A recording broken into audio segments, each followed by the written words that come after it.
Hello students, hope आप सब अच्छे होंगे। मैं आपका फ्रेंड मेंटर गाइड नवीन मिश्रा आप सबका एफएमजी क्लासेस में बहुत बहुत स्वागत करता हूं। तो चलिए कंटिन्यू करते हुए class 11 chapter sequence and series question number 4 को करते हैं। क्वेश्चन 4 का स्टेटमेंट क्या है, देखिए। The fourth term of A GP, एक जीपी का जो फोर्थ टर्म है वो क्या है, स्क्वायर ऑफ सेकेंड टर्म।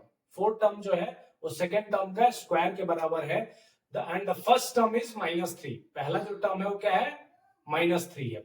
तो फाइंड द सेवेंथ टर्म। अच्छा, पहला टर्म मतलब ए हमें पता है कि ए कितना है, -3 है। और दूसरा कंडीशन दिया हुआ है कि जो फोर्थ टर्म है वो स्क्वायर ऑफ सेकेंड टर्म है। तो यहां से ए का वैल्यू रखते हुए क्या हम आर का वैल्यू, कॉमन रेशियो का वैल्यू निकाल सकते हैं। जब कॉमन रेशियो का वैल्यू मिल जाएगा, ए का वैल्यू ऑलरेडी गिवन है, तो क्या हम सेवेंथ टर्म निकाल सकते हैं आराम से। तो देखिए कैसे।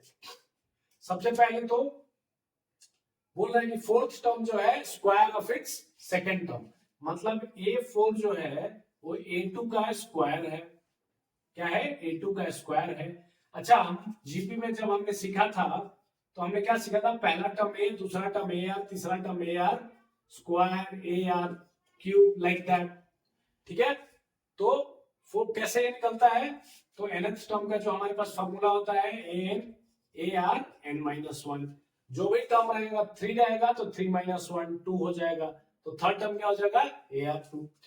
तो यहाँ पे देखिए A4 कितना हो जाएगा, A4 का वैल्यू क्या हो जाएगा, तो AR3।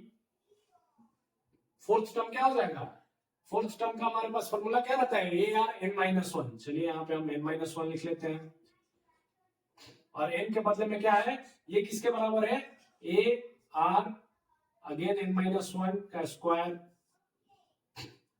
हमने इसके बदले में लिखा है AR, अब n के बदले में यहाँ पे क्या है, 3 - 1 हो जाएगा, सॉरी 4 - 1 हो जाएगा, फोर्थ टर्म है ना। और यहाँ पे AR2 सेकेंड टर्म का स्क्वायर हो जाएगा। यहां से देखिए AR³ is equals to A square R सिर्फ हो जाएगा R1 और R का स्क्वायर हो जाएगा। तो क्या क्या कैंसिल आउट हो जाएगा, यहां से देखिए R स्क्वायर से R स्क्वायर कैंसिल हो गया, यहाँ पे क्यूब है तो एक R बच गया, A से A कैंसिल हो गया, तो यहाँ पे R बचा और यहाँ पे क्या बचा, A। तो R is equals to A आ गया। इसका मतलब ये है कि जो A का वैल्यू, और A क्या है हमारे पास, फर्स्ट टर्म क्या दिया है हमारे पास, -3। तो A का वैल्यू कितना है, -3। तो R का वैल्यू क्या हो जाएगा आपके पास, -3। ठीक है, A का वैल्यू हमें मिल गया -3, R का भी वैल्यू हमें मिल गया -3। अब हमें क्या निकालना है, अब हमें बोल रहा है कि सेवेंथ टर्म निकालिए। क्या निकालिए, सेवेंथ टर्म। तो A7 फॉर्मूला हम क्या लिखेंगे, ARn-1।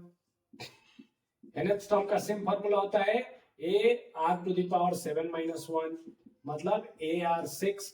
अब A का वैल्यू आपको पता है -3 और R का भी वैल्यू आपको पता चल गया -3। तो ये क्या हो गया, -3⁻7। 6 ऑलरेडी है और यहाँ पे एक है, तो जब बेस बराबर रहता है तो पावर क्या हो जाता है, ऐड हो जाता है 7।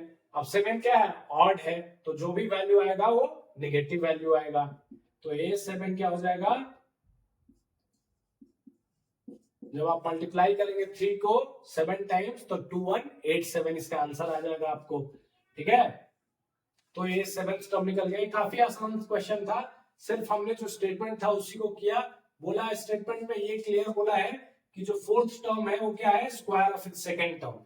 जो फोर्थ टर्म है वो क्या है, सेकेंड टर्म जो है उसका स्क्वायर है। वही हमने कर दिया, स्क्वायर कर दिया, स्क्वायर कर दिया। इधर से हमने आर का वैल्यू निकाल लिया, ए का वैल्यू ऑलरेडी गिवन है क्वेश्चन में। इस तरह हमें ए और आर का वैल्यू मिल गया और हमसे पूछा जा रहा है सेवेंथ टर्म, तो हमने वो फॉर्मूला में डाला और हमारा आंसर आया 21 - 2187। होप आप सबको समझ में आया होगा। Thank you so much.